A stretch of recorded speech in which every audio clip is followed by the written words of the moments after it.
Hi folks, it's Graham here. I'm off out on another wild camp. I've got myself into the middle of Wark Forest. We're here for a bit of an explore. I'm out with Sean P and we're both staying in a bothy near here last year when we bumped into some lads and got chatting. And they told us of an abandoned cabin on a lough near here. So we've just come out for a bit of a bimble to see if we can find it. Looking on the Ordnance Survey map, this could be a bit of a shortcut. If we can make 400 yards through these trees, it'll cut a lot of the forestry road off. But as Gandalf said, shortcuts make for long delays. At least I think it was Gandalf, but we're going to give it a go anyway.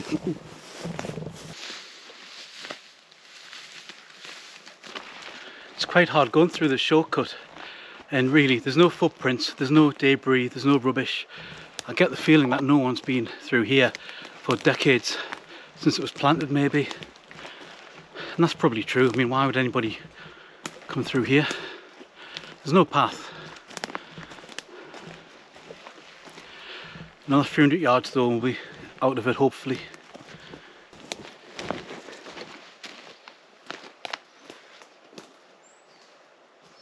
There's plenty of moss hanging from the trees here. Sign of good air quality. The trees are coming to an end here and they're really thinning out, and I think we may be able to see a lough ahead of us. Not too far to go now if we're on the right track. We've emerged into a little broad-leafed woodland that's just got loads of space between the trees. It's a lovely place to be in after bushwhacking through just that dense pine forest.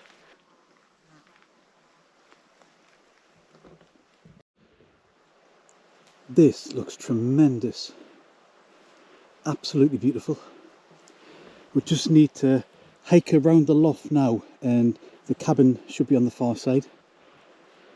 But what a sight, absolutely gorgeous. I'm absolutely paggered between the edge of that broad-leafed woodland and this Forestry Commission road we're on now was just swamp, and Sean's gone up to his knees on a little rail and I'm soaked to my knees as well.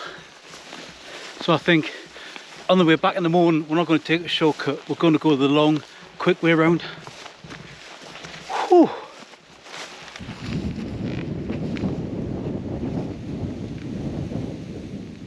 There's a little cabin here which looks very much like a bird hide.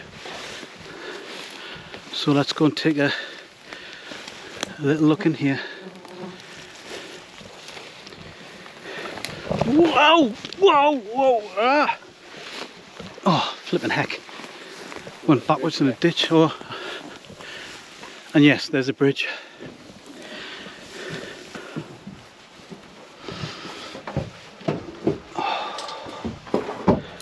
Oh yeah, it's a cool little bird hide. Tell you what, it's nice and cool in here, and it's got no flies. When we've opened the windows to have a look at the lough, we've let all the flies in, and I've never heard Sean swear so much. He's not enjoying them. Nah, horrible little flying bitey creatures. Well done for not swearing, my friend. So we found the cabin that we've been looking for. It's down this little set of steps here. So we'll come down and have a look at the place.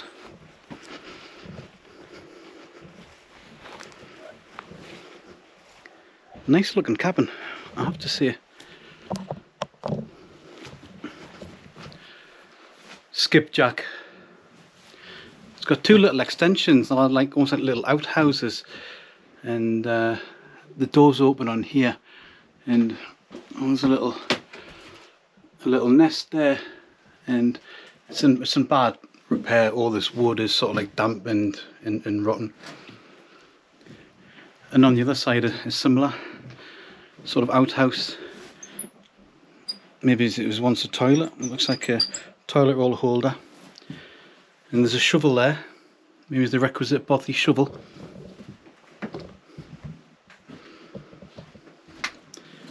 It's full of old brushes and rags and paint tins.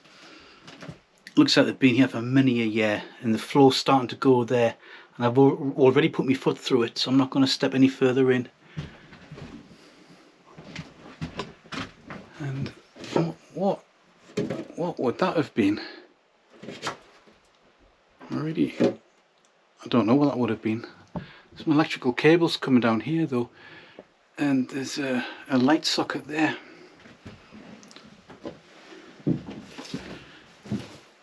Let's go in the main door. So this is quite a room. It's got an amazing view of the lough over there. Oh, and there's a little man lives here already. Hello, sir. Hi. Do you mind if I have a look round? No, fill your boots. Thank you. What a fantastic view here. It's got all these old posters on the wall that are very, light damaged now. Little red squirrel or blue squirrel there. And this is, can you see that stick in the corner there? That's actually a fly fishing rod that looks in very bad repair. And the Northumbrian Wildlife Trust. The underneath leaf has been protected by the one on top, so it's still got the original bright colours.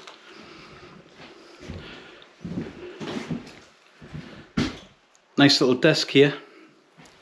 There's a pair of trainers here. They're size 9 A6 if anybody wants to come and claim them. And there was a note on the celebration tin that said help yourself. It is of course completely empty. Bats, a young person's guide. So each side room has got like some bunks in it. And they look well built bunks, but the window's been left open and there's a big crack in the roof here, so it's very, very damp inside, and the bunks have started to deteriorate, which is a shame because it looks like they were really well built at one time. And this window looks like it was built from a porthole. Let's have a look at the other door, through the other door. Now again, this is badly deteriorated. It's got 2 bunks in there and another porthole window there, but this window is completely gone.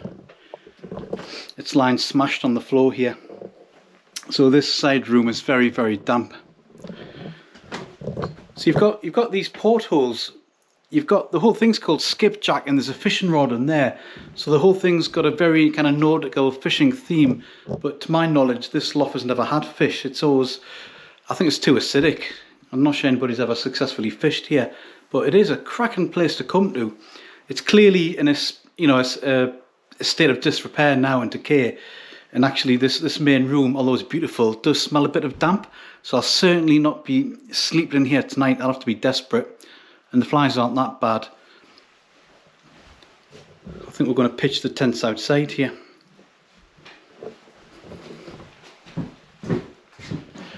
Oh, there's no handle on the inside. There, it's open. So if we go around the corner, there's a bit of a fire scar here. So people have had fires here. Bit of a fire pit. And if we go much further there, it gets really boggy past where the shadows are, so we can't pitch the tent any further there. But this area here seems pretty pitchable. I reckon we'll get a 2-man tent and a 1-man tent on here. So this looks like where we're going to camp tonight. I found a visitor's book as well. It's a nice little find for this place. This looks like a recording of when bats have been seen at boxes.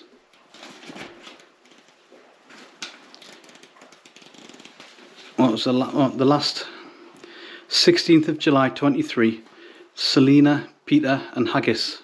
I guess Haggis is his dog because there's a paw print there. And then before that, the 7th of May 23. So not many people have been writing in the book. It suggests not many people come this way. You certainly get that impression. 20th of November 22, and that's only a couple of pages back. Christian smells, lots of love, Caitlin, May and Alfie. Well, that's not very nice for poor Christian, is it? Black-eared wheatears are my favourite bird. Ah, 18th of the 10th, 22, ladies on tour. Llama Lady Annie and the lady in the orange van. Feet are wringing wet, but wow, what a place. Shame it's almost gone to rack and ruin. So I think I've heard of Llama Lady Annie and Lady in the orange van.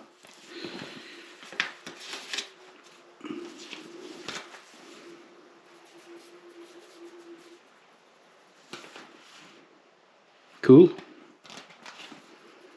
It's a good little find because it gives you an idea of, you know, people who come here and how often and what they're coming for. It gives you an insight into the recent history of the place. 5th of the 9th, 2016. We awoke in the night to the sound of shuffling. We sent one of our men out to see what it was. He has not returned. Later we found the side door, which had previously been locked, had been smashed open, and the hat of the missing man was inside, covered with blood. We'll report this later. 6th of September. Help, we have been trapped. No, what is this? It's coming from the lake.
Cheers everyone. Forbidden Fruit Grapefruit Pale Ale. This is to commiserate a very expensive mistake that I've just made, and I'm absolutely sick.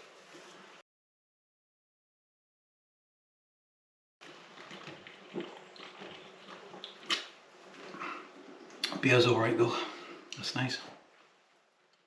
I didn't really want to cook in the cabin, folks, but the flies outside are so bad, like I just can't cook outside. And it's not midges, thankfully. It's black fly and clegg, and they're just really irritating and buzzing around.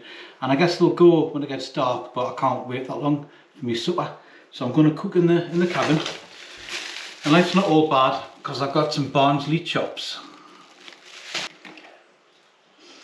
I'm just going to cook them in a little bit of garlic infused oil. I just crushed some garlic cloves in here before it came out, and it smells beautifully garlicky now. I've got a bit of steak spice rub that I made myself, and I can't remember what's in it, but there's chilli, salt, fennel seeds, coriander, paprika and some other bits and pieces. Sprinkle that as it cooks.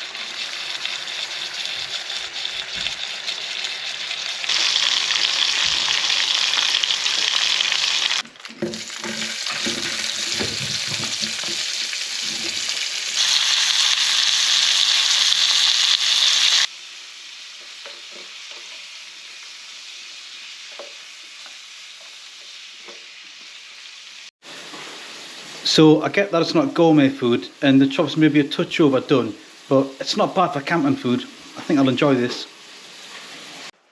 So I went on eBay and I bought 300 expired British Army chilli sauce packets for a tenner. I thought, what a bargain, what an absolute bargain. I didn't quite realise how many 300 was though, and it came in a rather huge box. So I've essentially got a lifetime supply of expired British Army chilli, and I'm going to put some on my dinner. It's good chilli, man. Do you want some? Nope. Okay.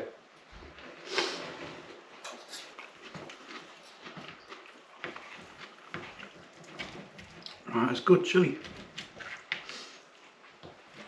Those grains are nice. Oh, hot. Oh. Oh.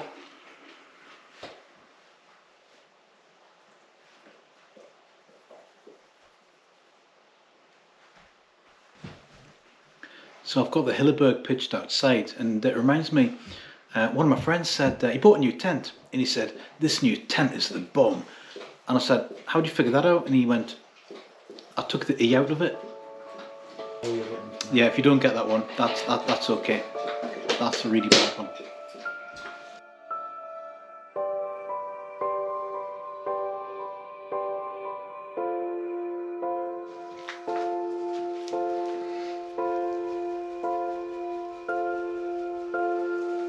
So Sean has been up to Wooler for the weekend and spent the day at Ardgeffren, the new Northumbrian whisky distillery, and it's producing whisky now. Well, it's selling whisky now, but it's not quite Northumbrian whisky. It's a blend of two whiskies from Scotland and Ireland. And this is the bottle he's bought, and he's kindly allowed me to have a try of it.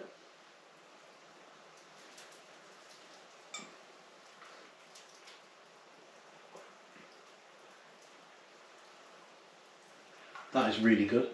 It's really nice. It's not like bad that. for a blend, is it? So we'll be producing proper Northumbrian whisky in probably, what, 3-4 years? 5. Or 5 years, but this is a very good stopgap. It's really nice. How much have you got? Of that? Yeah. That. That's quite a lot.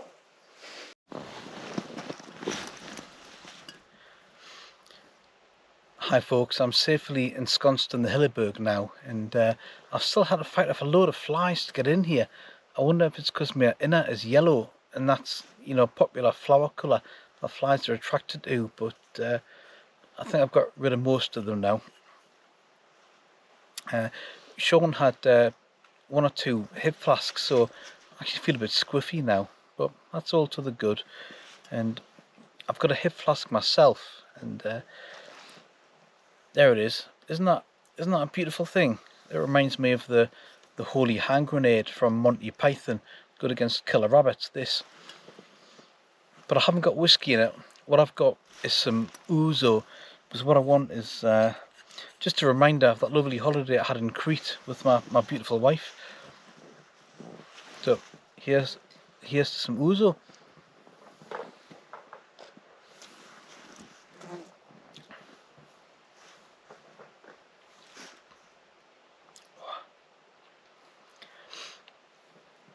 Well, it's not whiskey, is it? I have to say, ouzo is probably best enjoyed at a sun-kissed sort of like beach taverna on a Greek island with Greek nibbles with your lovely wife or partner, whoever that may be. It's not the same in a midge-infested Northumbrian woodland, although that's still a great place to be. Anyway folks, I don't think I'll have any more, but good night. I'll see you in the morning.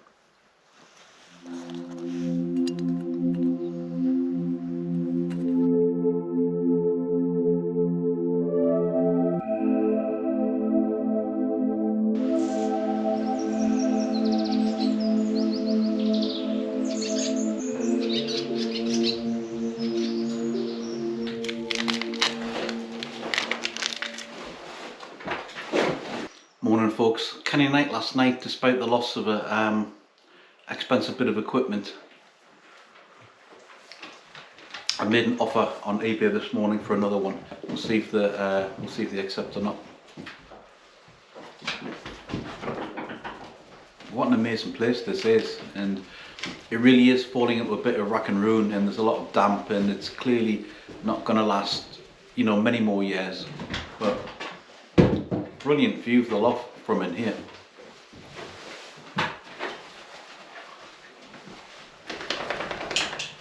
It's a real shame. In the visitors book last night there was a note from a Forestry Commission guy. Said he worked for the Forestry Commission for 45 years and didn't know about the cabin. So you've got to wonder what other secrets are here. The Forestry Commission was established in 1919 as a result of the deforestation caused by the First World War. They were using, you know, they had to cut down expensive broadleaf woodlands for like pit props and trench boards and airplane manufacture and whatnot. So in 1919 the FC was tasked with the job of increasing the nation's forests. So the first forests up here in Wark and Kielder were planted about 1926. So it's old, parts of it are old. And the reservoir at Kielder didn't come till much later. In fact, it wasn't officially open until the 1980s. But there's a lot of secrets to uncover here. I'll see you on the next one, folks. Take care.